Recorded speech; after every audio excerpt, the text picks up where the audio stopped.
അസ്സലാമു അലൈക്കും. Welcome back to my channel. അപ്പോൾ ഇന്ന് വന്നിട്ടുള്ളത് നല്ലൊരു അടിപൊളി ബ്രേക്ക്ഫാസ്റ്റിൻ്റെ റെസിപ്പിയും കൊണ്ടാട്ടോ. അപ്പോൾ നമ്മളിന്നിവിടെ റെഡിയാക്കി എടുത്തിട്ടുള്ളത് പെർഫെക്റ്റ് ആയിട്ടുള്ള ഒരു പൂരിയുടെ റെസിപ്പിയാണ്. അപ്പോൾ എങ്ങനെയാണ് നമുക്ക് പെർഫെക്റ്റ് ആയിട്ട് ഇതേപോലെ നല്ല ഫ്ലഫി ആയിട്ട് എണ്ണ കുടിക്കാതെ നമുക്ക് പൂരി റെഡിയാക്കി എടുക്കുക എന്നുള്ളതൊന്ന് കണ്ടു നോക്കാം. അതേപോലെ തന്നെ ഇപ്പോഴും ഒട്ടുമിക്ക പേരുടെ ഒരു പ്രശ്നമാണ് പൂരി റെഡിയാക്കി എടുക്കുമ്പോൾ ഇതേപോലെ ഫ്ലഫിയായി വരാറില്ല, എണ്ണ കുടിക്കാറാണ് പതിവ് എന്നുള്ളത്. അപ്പോൾ അതിനുള്ള ടിപ്പും കാര്യങ്ങളൊക്കെ നമ്മളെ വീഡിയോയിൽ നമ്മൾ ഉൾപ്പെടുത്തിയിട്ടുണ്ട്. എങ്ങനെയാണ് നമ്മൾ പെർഫെക്റ്റ് ആയിട്ട് പൂരി റെഡിയാക്കി എടുക്കുക എന്നുള്ളത് കേട്ടോ. അപ്പോൾ വളരെ സിമ്പിളാണ്, നമുക്ക് പെട്ടെന്ന് തന്നെ റെഡിയാക്കി എടുക്കാൻ പറ്റിയിട്ടുള്ള ഒരു അടിപൊളി ബ്രേക്ക്ഫാസ്റ്റ്. അപ്പോൾ എല്ലാവരും ട്രൈ ചെയ്ത് നോക്കുക, ഫീഡ്ബാക്കും കൂടെ അറിയിക്കുക. അതേപോലെ തന്നെ നമ്മുടെ വീഡിയോസ് നിങ്ങൾക്ക് ഇഷ്ടമായി കഴിഞ്ഞാൽ ഒന്ന് ലൈക്ക് ചെയ്യുക, ആദ്യമായി കാണുന്നവരാണെങ്കിൽ സബ്സ്ക്രൈബും കൂടെ ചെയ്യാം കേട്ടോ. പിന്നെ നിങ്ങളുടെ ഫാമിലിക്കും ഫ്രണ്ട്സിനൊക്കെ ഒന്ന് ഷെയർ ചെയ്യാനും കൂടെ മറക്കരുത്.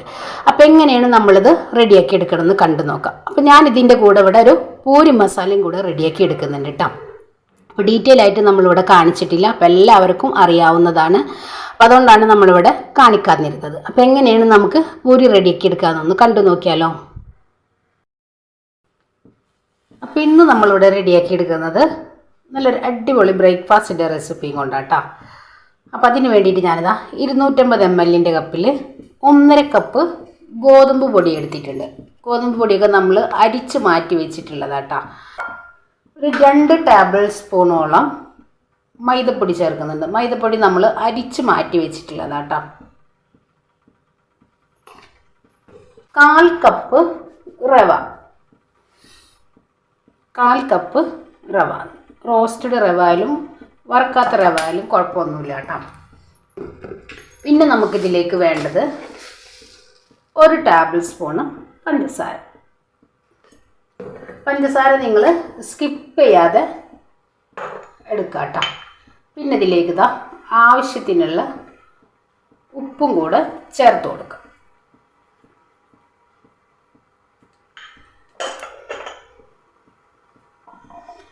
ഇനി നമുക്കിത് നല്ല പോലെ ഒന്ന് മിക്സ് ചെയ്ത് എടുക്കാം.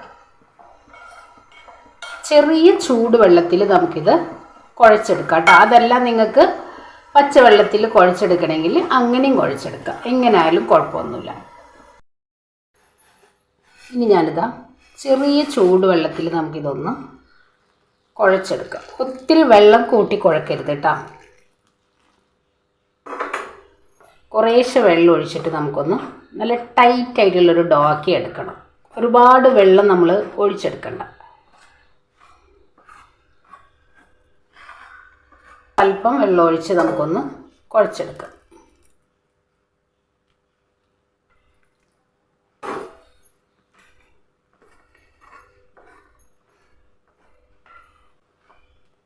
ഇത്രയും മതി.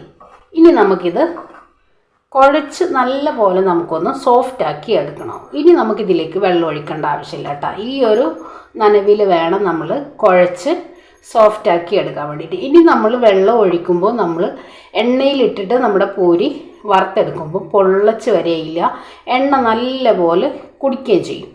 അപ്പോൾ ഇനി ഞാനിത് കൈ വെച്ച് നല്ല പോലെ ഒന്ന് കുഴച്ചെടുക്കാം. കുഴച്ചെടുക്കുക. ഇനി ഞാനിതാ കൗണ്ടർ ടോപ്പിലേക്ക് ഇട്ടിട്ട് നമുക്കൊന്ന് നല്ല പോലെ ഒന്ന് കുഴച്ചെടുക്കാം. ഒരുപാട് വെള്ളം ഒഴിച്ച് കയ്യിൽ ഒട്ടിപ്പിടിക്കും വിധത്തിൽ നമ്മൾ പൂരിക്ക് മാവ് റെഡിയാക്കി എടുത്തു കഴിഞ്ഞാൽ നമ്മൾ എണ്ണയിലേക്ക് ഇട്ടെടുക്കുമ്പോൾ നല്ല പോലെ എണ്ണ കുടിക്കുകയും ചെയ്യും. ബൗളിലേക്ക് തന്നെ നമുക്കിതൊന്ന് വെച്ച് ഒരല്പം എണ്ണ ഇതിൻ്റെ മീതെ ഒന്ന് തൂത്ത് കൊടുക്കുക. ഇനി നമ്മൾ നമ്മുടെ പൂരിയിലേക്കുള്ള ബാജി റെഡിയാക്കി എടുക്കാൻ വേണ്ടിയിട്ട് ഞാനിതാ ഒരു 4 ഉരുളക്കിഴങ്ങ് എടുത്തിട്ടുണ്ട്, 2 തക്കാളി, 2 സവോള, ഒരു 6-7 പച്ചമുളക്, 2 ക്യാരറ്റ്, ഇത്ര എടുത്തിട്ടുണ്ട്. നമ്മൾ നല്ല പോലെ ഒന്ന് തൊലിയൊക്കെ കളഞ്ഞ് കഴുകി കട്ട് ചെയ്ത് കുക്കറിലേക്ക് ഇട്ട് കൊടുക്കുന്നുണ്ട്. ഇനി ഇതിലേക്ക് ഞാൻ ഒരു ചെറിയ കഷ്ണം ഇഞ്ചി ഒന്ന് മഞ്ഞൾപ്പൊടിയും കൂടെ ഇട്ടിട്ട് ആവശ്യത്തിനുള്ള വെള്ളം ഒഴിച്ച് നമുക്ക് കുക്കറിലൊന്ന് ഒരു 3 വിസിൽ വരെ റെഡിയാക്കി എടുക്കാം. ഇതിലേക്ക് നമുക്ക് വെള്ളം ഒഴിച്ചു കൊടുക്കാം. നമ്മൾ ഒരല്പം ഉപ്പും കൂടെ ചേർത്ത് കൊടുക്കാം.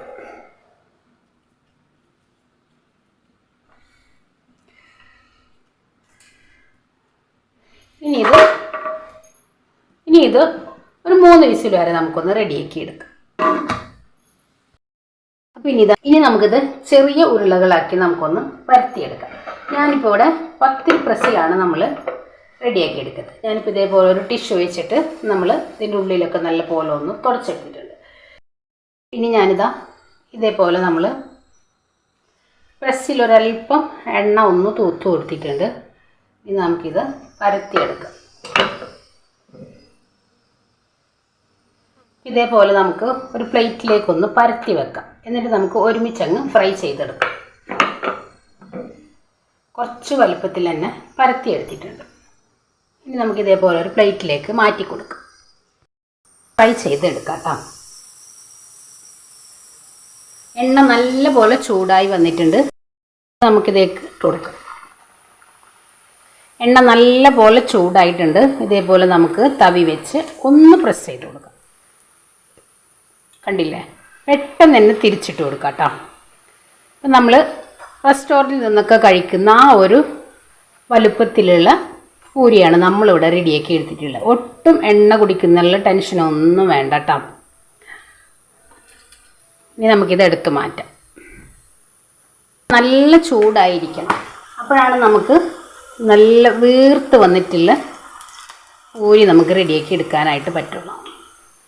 കണ്ടില്ലേ, നമ്മൾ പൂരി റെഡിയാക്കി എടുക്കുമ്പോൾ ശ്രദ്ധിക്കേണ്ട ഒരു കാര്യം എന്ന് പറഞ്ഞു കഴിഞ്ഞാൽ വെള്ളം വളരെ കുറവാക്കിയിട്ട് വേണം നമ്മൾ കുഴച്ചെടുക്കാനായിട്ട്. അപ്പോൾ നമുക്ക് നല്ല പെർഫെക്റ്റ് ആയിട്ടുള്ള പൂരി റെഡിയാക്കി എടുക്കാനായിട്ട് പറ്റും. ഒരുപാട് വെള്ളം കൂട്ടിയെടുക്കുമ്പോൾ നമ്മുടെ മാവ് എണ്ണ കുടിച്ചു പോകും. എല്ലാം ഇതേപോലെ ഒന്ന് റെഡിയാക്കി എടുക്കാം. അപ്പോൾ ഇതാ നമ്മുടെ പൂരി നമ്മളിവിടെ റെഡിയാക്കി എടുത്തിട്ടുണ്ട്. കണ്ടില്ലേ, നല്ല ക്രിസ്പി ആയിട്ട് തന്നെ കിട്ടിയിട്ടുണ്ട്. അതേപോലെ ഒട്ടും എണ്ണ കുടിച്ചിട്ടില്ല കേട്ടോ.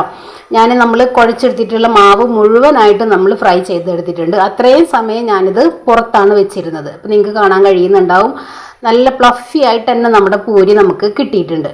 അപ്പോൾ നമ്മൾ റവ ചേർത്താലുള്ള ഒരു പ്രത്യേകതയാണ് ഇത് കേട്ടോ. അപ്പോൾ നമ്മൾ റെസ്റ്റോറൻറ്റിൽ നിന്നൊക്കെ വാങ്ങിച്ച് കഴിക്കാവുന്ന ആ ഒരു രീതിയിലാണ് നമ്മളിന്നിവിടെ ഒരു പൂരി റെഡിയാക്കി എടുത്തിട്ടുള്ളത്. അപ്പോൾ എല്ലാവർക്കും ഇഷ്ടമാണെന്ന് വിശ്വസിക്കുകയാണ്. അപ്പോൾ എല്ലാവരും ട്രൈ ചെയ്ത് നോക്കുക, ഫീഡ്ബാക്കും കൂടെ അറിയിക്കാം കേട്ടോ. അപ്പോൾ ഇൻഷാ അല്ലാഹ് നാളെ മറ്റൊരു വീഡിയോ കാണുന്നവരെ അസ്സലാമു അലൈക്കും.